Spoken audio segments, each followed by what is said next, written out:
సప్తపది, పాణిగ్రహణం, హోమం, సన్నికళ్ళు తొక్కడం, లాజహోమం, తాళీపాకం, నాగవల్లి, సదస్యం, నల్లపూసలు కట్టడం, అరుంధతి నక్షత్ర దర్శనం, ఉయ్యాలలోని బొమ్మను ఆడపడుచుకు అప్పచెప్పడం, అంపకాలు, గృహప్రవేశం, సత్యనారాయణ వ్రతం, కంకణ విమోచనం, గర్భాధానం ఈ 35 వివాహ సంప్రదాయంలో జరిగే ముఖ్యమైన ఘట్టాలు.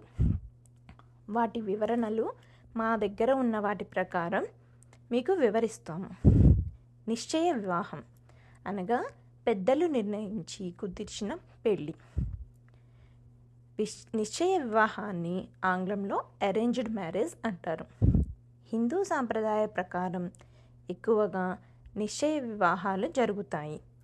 పెళ్లి చూపులు తెలుగువారి పెళ్ళిళ్ళలో ఉండే ఆ సందడి, సంతోషం ఎవరూ మరువలేరు.